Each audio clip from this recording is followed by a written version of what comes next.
brevemente a Susana. Bueno, le damos las buenas tardes. Susana es integrante del Consejo Asesor del Comité Latinoamericano y del Caribe para la Defensa de los Derechos de las Mujeres, CLADEM, fundadora y directora del Instituto de Género, Desarrollo y Derecho, INGENAR, integrante del Comité de Expertas en Violencia de MESECVI, profesora de la Maestría en Género de la Universidad Nacional de Rosario y del Diploma de Género y Justicia de Flaxo.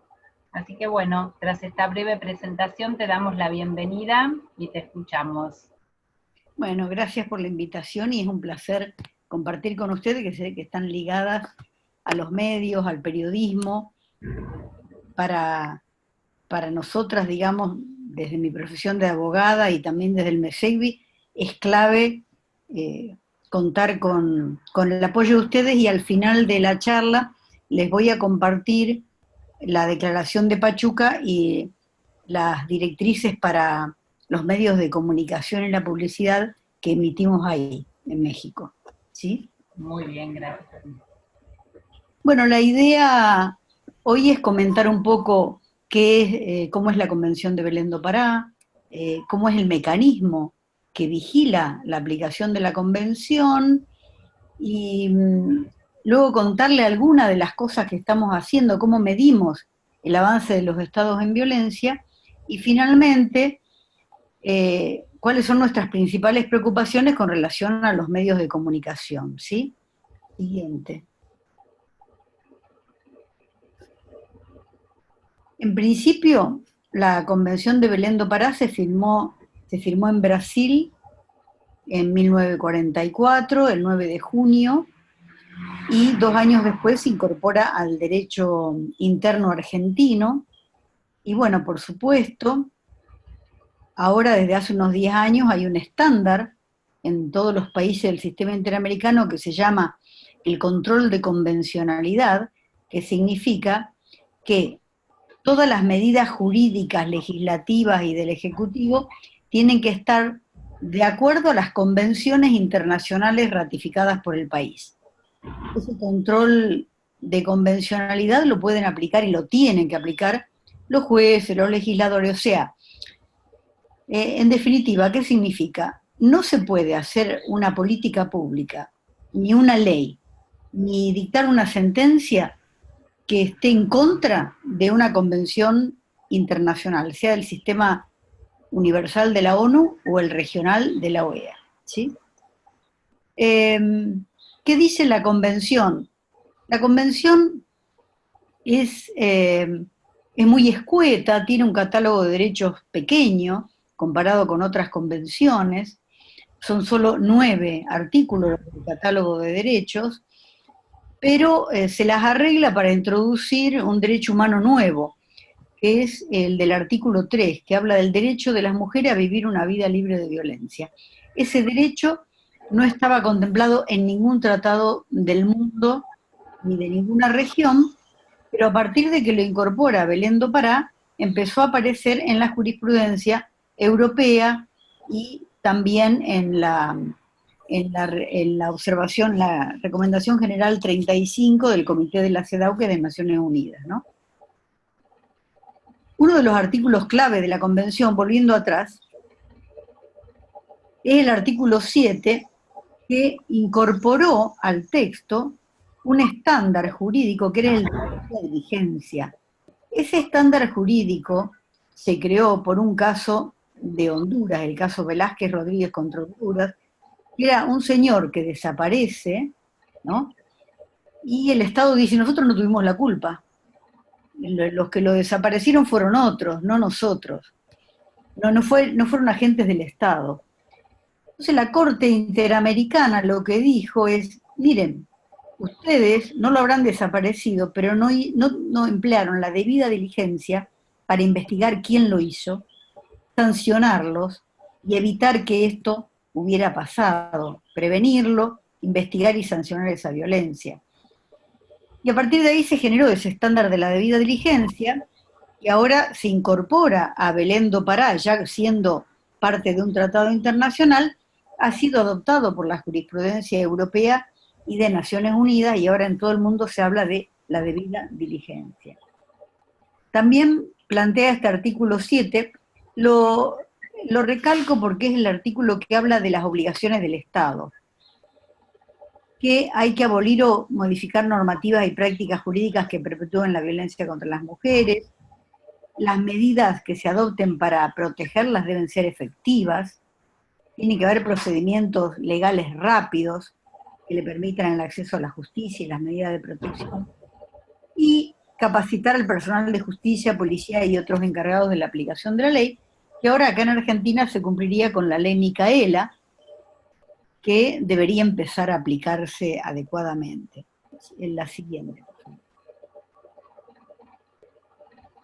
Bueno, 10 años después de dictada la convención, se vio que los estados no le estaban aplicando adecuadamente. Se hicieron durante 1 año y medio seminarios subregionales para ver en qué estado estaba el tema, y se decidió crear un mecanismo que se llama MESECVI, Mecanismo de Seguimiento de la Convención de Violencia, que comenzó a funcionar al año siguiente, en el 2005. Y este mecanismo tiene 2 cuerpos: el CEVI, que es el Comité de Expertas, que va una por país, en estos momentos somos 28, y la Conferencia de Estados Partes, donde van las presidentas de los institutos de las mujeres, los ministerios de las mujeres o Secretaría de Género, según como se llame en cada país. ¿Qué mide? Entonces el CEVI cuenta con una experta por país y trabajamos en rondas de monitoreo de 4 años más 1 de seguimiento. En estos momentos terminamos la tercera ronda y estamos haciendo el seguimiento, o sea, de las recomendaciones que le hicimos a los estados, averiguando qué cumplieron y qué no cumplieron. Bueno, veamos la siguiente. ¿Qué medimos? Medimos los marcos normativos, o sea, qué leyes tienen los países. Si solo tienen leyes de violencia familiar o cumplen el mandato de la Convención de tener leyes de violencia contra las mujeres, no de género, contra las mujeres. En esto, Belén do Pará es claro. Puede haber 30.000 géneros, no importa. Esta es de protección a las mujeres. También se mide cómo se va transformando la estructura del Estado para eliminar los problemas administrativos, los estereotipos, digamos, los problemas jurídicos basados en estereotipos de género y discriminación contra las mujeres. También se hacen esfuerzos para capacitar y formar en materia de derechos de las mujeres a los actores del Estado y la sociedad civil. Se mira mucho el presupuesto que los países le asignan. Después vamos a ver un cuadro donde hemos analizado cuánto se destina a violencia, y también si tienen los países sistemas integrales de recolección de datos y generación de información. Acá se miden 2 cosas distintas. Una es la data administrativa que se colecta con los servicios que se ofrecen a las víctimas: policía, servicios de salud, refugios, servicios de atención y asesoramiento jurídico y psicológico, acceso a la justicia. Y otro es la generación de información a través de las encuestas a la población, ¿no? De los censos nacionales. Son 2 cosas totalmente distintas. La data administrativa no permite conocer la prevalencia, es apenas menos de 1/10, es un circulito, ¿no? Un circulito pequeño dentro del círculo grande, que solo podría estar medido con encuestas nacionales. Y también vemos si, de acuerdo al artículo 9 de la Convención, que habla de la discriminación múltiple, la mirada interseccional, si hay una práctica jurídica de establecer mecanismos para incluir a todas las mujeres que sufren otras formas de discriminación. ¿Sí? Esas cosas vamos midiendo, sigamos. Los informes. Entonces, cuando termina cada ronda, cada país tiene un informe nacional y además se hace un informe hemisférico que va cubriendo toda la región. El primer informe lo tomamos como línea de base y después vamos viendo los avances. Entonces, en estos momentos, cada país tiene 3 informes nacionales, hay 3 informes hemisféricos, 3 informes y 2 informes de seguimiento, y ahora va a haber un tercero. Y ahí está el sitio web donde se los puede encontrar. Si cada uno quiere ver el informe de su país, va ahí y encuentra también los informes de seguimiento, las respuestas del Estado cuando no está conforme con el informe que hizo el SEBI, ¿sí? Sigamos.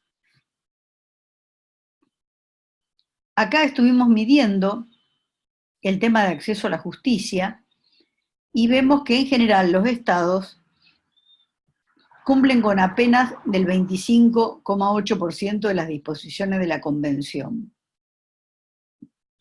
Hay avances puntuales. Uno es que en todos los países ya hay entidades receptoras de denuncia, todos tienen medidas de protección independientemente de si son efectivas o no, todos tienen medidas de protección, y todos proveen servicios legales gratuitos. Otro análisis habría que tener con relación a si están instalados en las capitales de los estados, si abarcan el sector rural, esos servicios. Esas son otras cosas que vamos midiendo y también vamos haciendo recomendaciones. ¿Cuáles son los problemas que estamos viendo? Falta información sobre la cantidad de denuncias que se presentan, sobre el destino de estas denuncias en términos de investigación, presentación de un caso, decisión y sentencia. También falta el prorrateo entre la cantidad de denuncias que se presentan y el número de casos que se resuelven, que nos daría el índice de impunidad. O sea, cuántos de los casos que se denuncian realmente tienen sanción y reparación para la víctima, ¿no? A eso le llamamos el índice de impunidad, que es altísimo. Y otro problema que detectamos es que frente a la avalancha de denuncias que hacen las mujeres, los aparatos de justicia, que en general no habían calculado y nunca se habían imaginado que la epidemia de violencia contra las mujeres era de esa dimensión, tratan de zafar de la montaña de denuncias que tienen recurriendo a la conciliación y a la mediación, con probation, ¿no es cierto?, el juicio abreviado, la suspensión del juicio a prueba, y esto está prohibido. Está prohibido, nosotros ya hemos recomendado a todos los países que eso no se practique. ¿Sí? Sigamos. Pasamos a la otra filmina.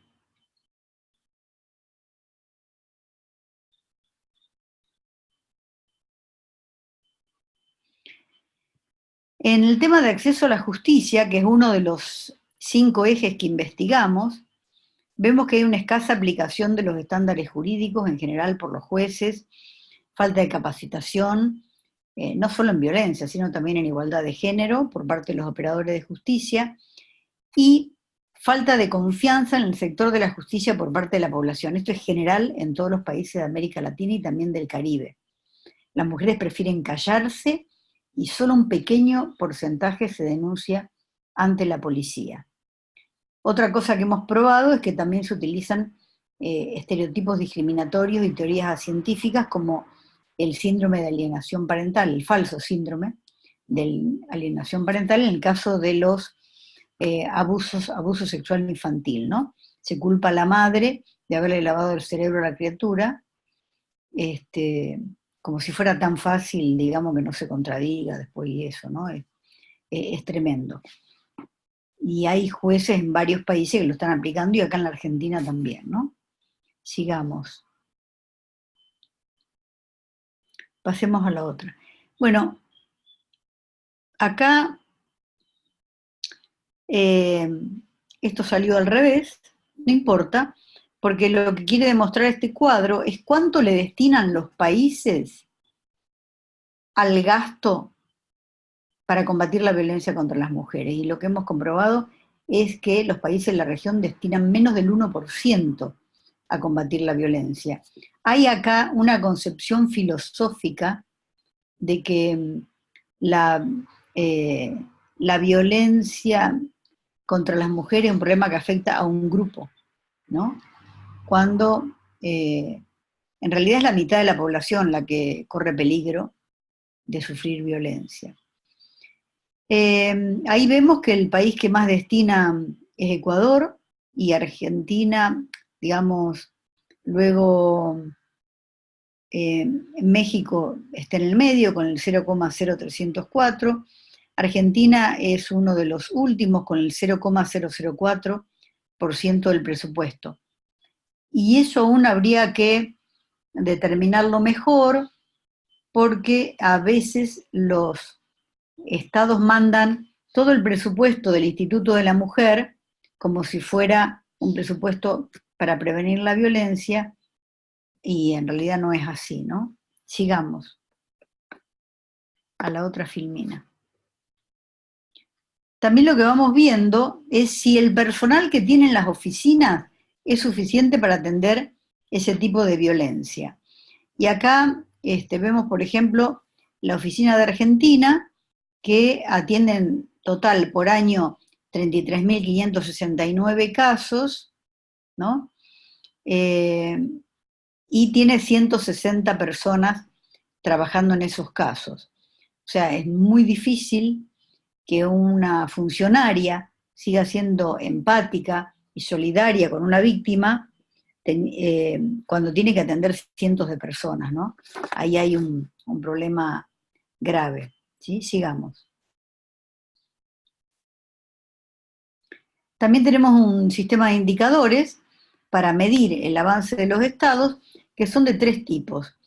Los estructurales, que miden si el Estado creó capacidad instalada, institucionalizó el tema, por ejemplo, lanzando una ley, ¿no es cierto?, creando un refugio, un juzgado. Esos son los estructurales, van armando la institucionalidad, van armando la estructura. Después, en los indicadores de proceso, vamos viendo cómo está resultando eso. Y finalmente tenemos indicadores de resultado, ¿no? Vamos midiendo las tasas de mujeres que sufren violencia, de niñas embarazadas, todo ese tipo de cuestiones. Sigamos.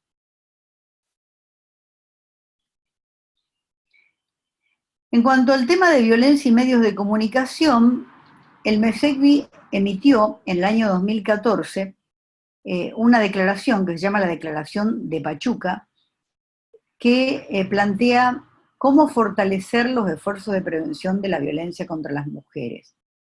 Y aquí, entre los planteos que hace, es que los estados tienen la obligación de impulsar la eliminación de los estereotipos de género y las imágenes y mensajes sexistas y discriminatorios en los medios de comunicación.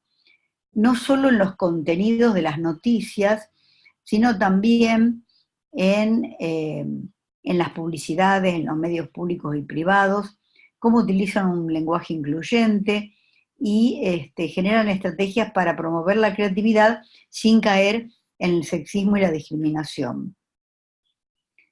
También plantean la obligación del Estado de impulsar la autorregulación de los medios, incluyendo las tecnologías de información. Y cómo se crean organismos ciudadanos que vigilen a los medios. Un ejemplo en Argentina podría ser la Defensoría del Público, que va vigilando cómo se maneja la prensa. También el derecho a la información y la comunicación de las niñas y mujeres y el derecho a la no discriminación. Siguiente. Esta declaración plantea también que hay que formar en género con un enfoque multicultural a las personas que van a trabajar en medios de comunicación, a los comunicadores y comunicadoras, cambiando las currículas de todos los niveles de periodismo, publicidad y comunicación, y también trabajar en género adentro de las empresas que estén vinculadas al área de la comunicación y impulsar algo que se llame como una certificación en género, ¿no?, para estas entidades, para animarlos a seguir capacitándose. Sigamos. Por último, también plantean que tienen que facilitar recursos suficientes para implementar programas, campañas y acciones encaminadas a prevenir la violencia contra las mujeres y las niñas en los medios. La evaluación del impacto también de las mismas. Por ejemplo, analizar si se está produciendo el efecto espejo, que es lo que sucedió en Argentina cuando se empezaron a quemar a las mujeres. O sea, desde septiembre de un año a marzo del otro, hubo 23 mujeres quemadas a partir del caso de Sandra Chávez, de la mujer del líder de Callejero, ¿no? Que él la quemó. Entonces, ahí hay muchas cosas para analizar de cómo se transmite el tema de la violencia. Estuvimos discutiendo en Pachuca el tema de que a veces comunicar la manera en que se realiza un femicidio puede generar el efecto espejo de que otros hombres violentos también repliquen ese mecanismo, ¿no? También habría que tener en cuenta que no habría que mostrarlo a este hombre como alguien superpotente, viril y masculino, al contrario, mostrar que ejercer la violencia contra las mujeres es un signo de debilidad, mostrarlo como un pobre ser débil que tiene que recurrir a la violencia para sentir que sigue siendo masculino, ¿no? Porque si no pareciera que se alientan a través de lo que escuchan en los medios, ¿no? Y también que cada hecho de violencia que se emite, que se publicite, tenga contenidos que promuevan la no violencia y la igualdad.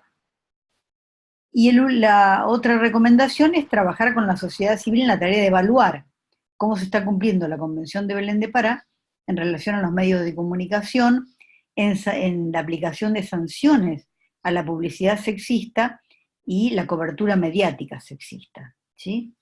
Bueno, creo que eso es todo. A ver si vamos a la última, me parece que esta es la última.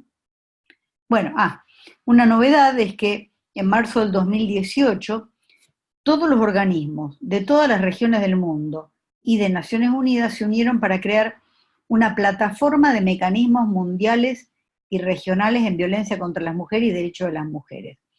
Entonces, este mecanismo incluye 7 instituciones, esta plataforma, ¿no? La relatora especial de violencia contra las mujeres, sus causas y consecuencias, que es Dubravka Simonovic, que trabaja en Ginebra, vive en Croacia pero trabaja en Ginebra. La relatora especial sobre derechos de las mujeres en la Comisión Interamericana de Derechos Humanos, el Comité de la Convención de la Mujer de Naciones Unidas, el Grupo de Trabajo sobre la cuestión de la discriminación contra la mujer en la legislación y en la práctica de las Naciones Unidas, el Grupo de Expertas en Acción contra la Violencia contra las Mujeres y Violencia Doméstica del Consejo de Europa, el GREVIO, que son las que vigilan la Convención de Estambul, porque 10 años después de firmarse Belén do Pará, 20 años después, Europa firma su propia Convención de Violencia, que es el Convenio de Estambul, y tienen un mecanismo hermano del nuestro, que es el GREVIO, con el cual nos combinamos también para llevar adelante trabajos, ¿no? El otro mecanismo, el sexto, es la reportera especial sobre derechos de las mujeres en África, que sigue el protocolo de Maputo, es un protocolo que habilita el aborto, habilita la protección de las mujeres y la sanción de los casos de violencia contra las mujeres. Y por último, el nuestro, el mecanismo de seguimiento de la Convención de Violencia, el MESECVI, de la OEA. Estos 7 mecanismos han formado esta plataforma desde hace un año y algo y están queriendo darle impulso y conectarse entre ellas, van intercambiando información, reportes, datos, estadísticas, se van apoyando mutuamente. Y eso les permite no trabajar descontroladas, digamos, ¿no? Así que bueno, creo que esto es todo por ahora, y ahora, me parece, si no hay más filmín, acá, otra, el tercer informe hemisférico. Ese fue el último que emitimos en el 2017, ¿no? Y este informe hemisférico se concentró en la prevención. ¿Por qué? Porque nosotros veíamos que los estados, a veces para decir que cumplían con violencia contra la mujer, sacaban rápidamente una ley, ¿sí? Y eso es más económico, más rápido y más fácil para ellos que prevenir. Nosotras no queremos sancionar, digamos, a los autores, no es nuestro primer objetivo. Nuestro primer objetivo es que las mujeres no mueran, que las mujeres no sufran violencia, y para eso hay que hacer acciones que son de más bajo perfil, que son no tan redituables demagógicamente para un político, porque claro, un legislador saca una ley y se llama la ley fulano, ¿no es cierto? También, y queda registrado, digamos, le da publicidad. Pero si te pones a implementar mecanismos de prevención como la ESI, ese es un trabajo anónimo que requiere inversión, un trabajo continuado, la educación sexual integral, ¿no es cierto?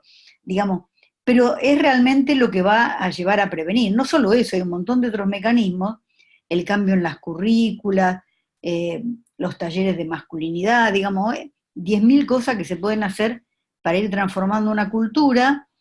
Y entonces este tercer informe, el último, lo concentramos en la obligación de prevenir. Le dijimos a los estados, bueno, muy bien, ahora ya todos ustedes tienen leyes contra la violencia, tienen protocolos, refugios, bueno, ahora vamos a ver cómo prevenimos la violencia. ¿Qué están haciendo los estados para prevenir? Entonces este tercer informe revisó eso.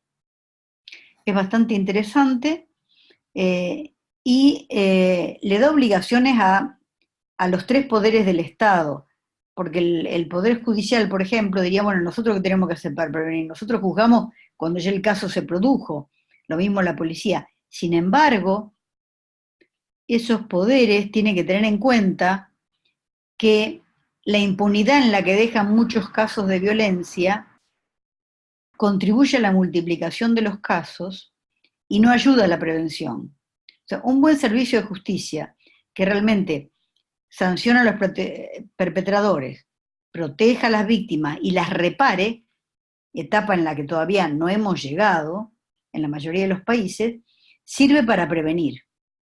Y si no estás haciendo eso, no estás previniendo, ¿no?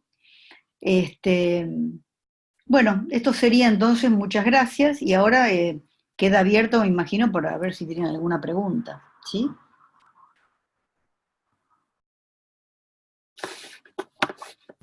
Gracias, Su. Ahora está Carolina, Dani, que se sumó al final, creo que Leticia, ¿no? De México, en general no tiene audio ni cámara, pero bueno, estamos acá pendientes. A ver si alguna quiere hacer alguna pregunta. A ver. Sí, Yo Leticia. tenía ganas de preguntarte, Susana, no sé si ahí me escuchan. Sí, te escuchamos. Tenía ganas de preguntarte respecto un poco a esta experiencia que vos mencionás en términos regionales, ¿cuáles han sido pensándolo un poco en una periodización histórica, cuáles son las prácticas que son más efectivas en términos de prevención, ¿no? Vos nombraste varias, como la ESI en Argentina, bueno, otras cuestiones más específicas, pero en términos regionales podemos tener un panorama así de alguna práctica o de algunas prácticas que hayan demostrado mayor efectividad. Los cambios en las currículas, ¿sí? Y donde se aplica la educación sexual integral, en los países donde se aplica, eso han sido mecanismos de prevención importantes y están dando los cambios culturales más serios que hayamos podido observar. También cuando tenés un poder judicial serio y no discriminatorio, que realmente sanciona la violencia y obliga a reparar, eso también sirve para prevenir.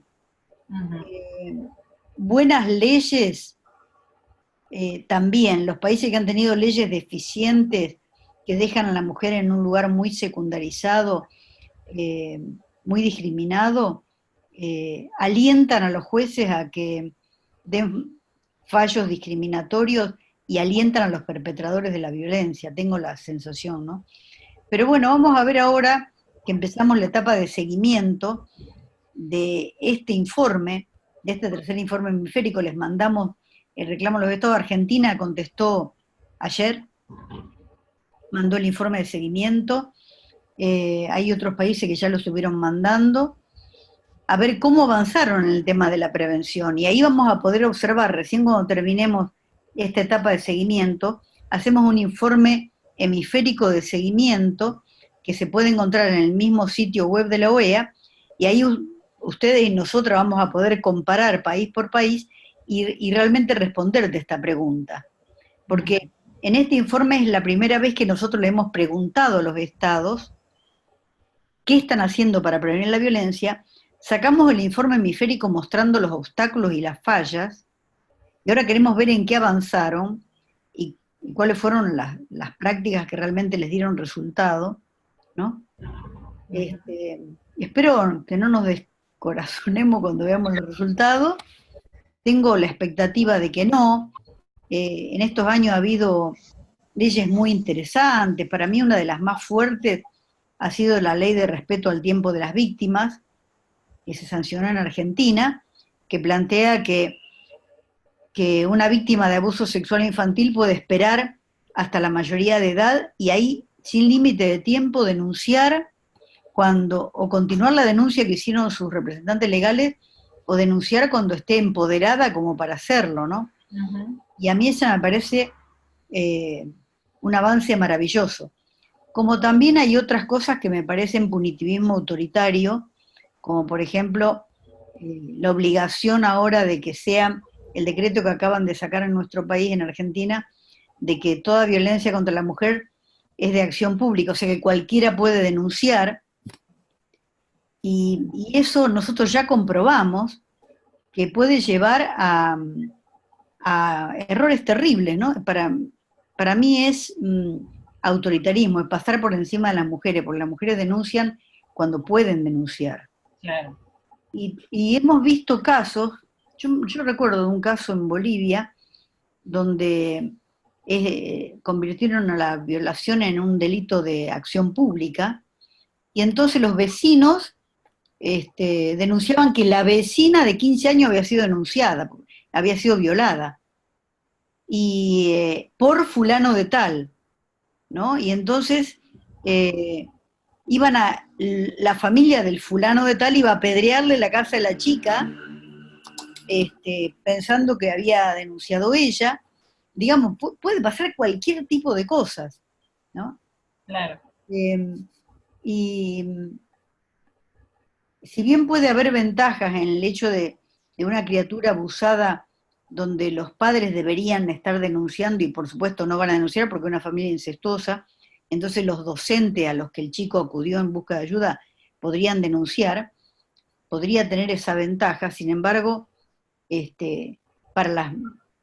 general, para mí hay que tener mucho cuidado de consultar con las víctimas antes de denunciar, hasta que tengamos otra justicia, hasta que la justicia no sea la picadora de carne que tenemos ahora, ¿no? Porque nosotros, según la Oficina de la Mujer de la Corte, tenemos un índice de impunidad que supera el 97%, ¿no? O sea, de cada 100 denuncias se resuelven 3, sí, en violencia sexual, por ejemplo, y llegan a sentencia condenatoria 1,9. ¿Qué quiere decir? Que si se denuncian 100 violaciones, 1,9 va a tener sanción condenatoria, y el resto pasó por una travesía que yo en estos momentos no querría para mi hija, ¿no es cierto? O sea, no, en eso, entonces hay que consultar con la víctima a ver si está empoderada para seguir ese camino, si realmente desea denunciar, por más que uno quiera que la persona vaya presa, no se puede pasar por encima de la voz de las mujeres, ¿no? Uh-huh. O sea que hay sanciones que parecen que nos van a proteger, pero en realidad nos siguen controlando y sometiendo y actuando en lugar de nosotras, ¿no? No empoderándonos. Uh-huh.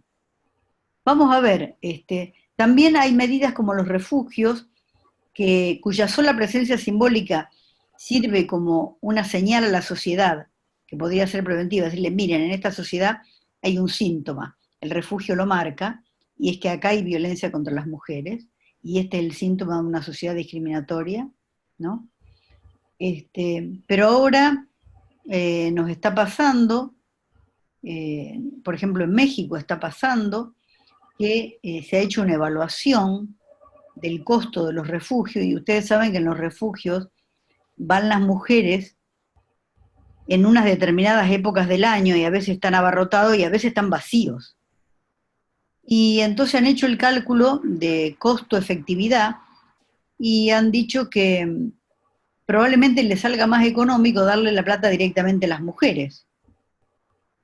Pero no es lo mismo estar sola y recibir un dinero sin ningún tipo de apoyo, de contención, en un hotel o donde sea, que estar en un refugio con todo un equipo que está especializado, que está capacitado.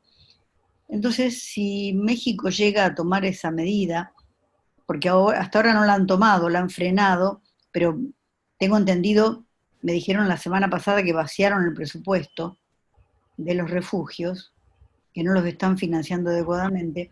Si llega a tomar México esa medida, como no es cualquier país, sino que da un ejemplo a los demás, podría pasar que retrocedamos en eso, ¿no?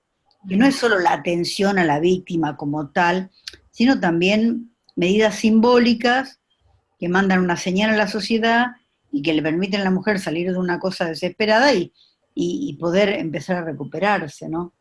O sea que bueno, el tema de la prevención, las mejores medidas las iremos viendo, digamos, las vamos a poder medir recién para esta misma altura pero en el año que viene, ¿sí? Ahí vas a poder ver el informe de seguimiento donde podamos analizar esto. Bueno, muchas gracias. ¿Alguien más quiere hacer alguna pregunta? No sé. Si no, desocupamos a Susu. Claro quiere hacer una pregunta. Hola, Susana, gracias por la exposición, fue muy clara. A ver, acordate que era de un lado o del otro. A ver, probemos. ¿Ahí mejor? Ahí está. Sí. ¿Ahí está mejor? Sí. Gracias por la exposición. Y te quería preguntar, en un momento hablabas de como desbalance entre la cantidad de personas profesionales, equipos técnicos que atienden las problemáticas y finalmente ese número esa desproporción entre profesionales y problemas que atienden, personas que atienden, digamos. ¿Cuál es tu opinión acerca de qué hacer mientras tanto? Un profesional que tiene que atender tanta cantidad de mujeres atravesadas con una problemática como es la de violencia de género. Esta es la realidad. Hay una persona formada profesionalmente o para el equipo técnico para muchas mujeres. ¿Qué hacer en el mientras tanto? ¿Cuáles son tus recomendaciones? Digo, se me venía a la cabeza cuando hacías la exposición de estas políticas de cuidado de cuidadores o algo por el estilo, digo, no sé, pero ¿qué sugerís? Yo que lo vivo y lo veo como una suerte de desamparo total con los que trabajamos, con las que trabajamos con todas estas problemáticas. ¿Qué se te ocurre? ¿Qué sugerencias harías a las instituciones que trabajan con esta problemática y a los profesionales que están en la trinchera con tanta cantidad de casos? Sí, un poco para evitar la fatiga de solidaridad, o sea que hace que uno se impermeabilice con el correr del tiempo de escuchar tanto, ¿no? Fíjate, eso no se va a solucionar si te dan un día de terapia y te siguen mandando la misma cantidad de casos, porque a los 2 años estás quemada, ¿no? Sucede el burnout, es el límite, y no se puede trabajar en esas condiciones. Si los estados subestimaron la cantidad la dimensión de la problemática, es problema de los estados, lo tienen que solucionar creando más equipo y más personal. Si no, es mentira que estamos atendiendo casos de mujeres de víctimas de violencia apropiadamente. Por otro lado, hay experiencias ya de equipos que han tomado medidas de cuidado al personal muy efectivas. Yo recuerdo en San Pablo, en Casa Julia, trabajaban de lunes a jueves y el viernes lo dedicaban al equipo, es decir, ¿qué me pasó a mí cuando escuché tal caso, cuando escuché tal otro? A los 6 meses tomaban un mes de descanso, ¿sí? Y después de 2 años rotaban. No es que se queden sin empleo, tienen que tener el empleo asegurado, si no la angustia las va a matar a ella en vez de matar a la que viene con violencia, digamos.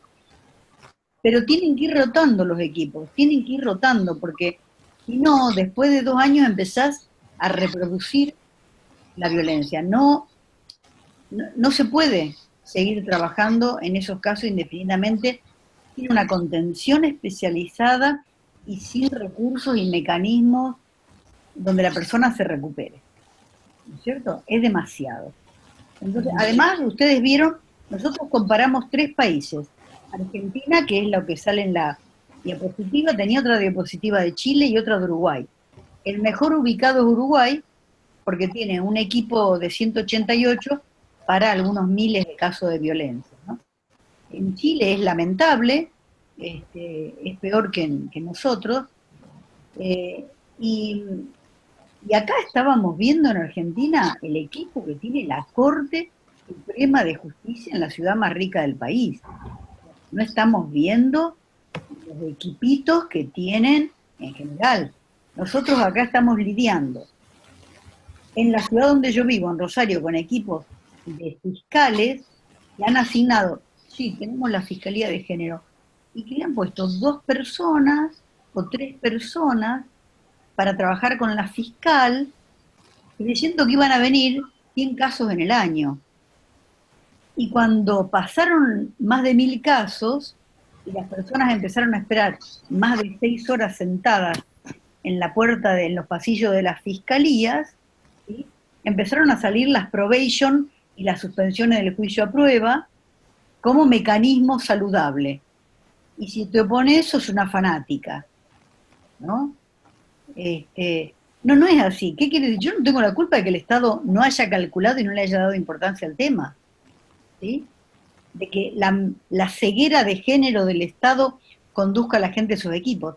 No se puede mandar, ¿sí?, al matadero a equipos de profesionales que, doy ejemplos, acá tenemos en la ciudad 23 personas precarizadas, ¿sí?, que no han sido incorporadas a la planta permanente, ni siquiera la planta transitoria, ¿sí?, que viven con la angustia de cuando pierden el empleo, están altamente capacitadas, pero están no tienen ningún tipo de contención y de apoyo, y no se han pensado en ninguna tarea de cuidado para ellos, para ellas.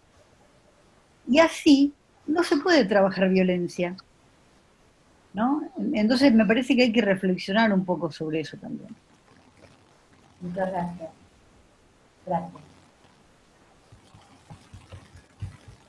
Bueno, se sumó una alumna más, ya estamos promediando en realidad, ¿no?, la tarde. No sé si Leti o Dani quieren sumar alguna pregunta.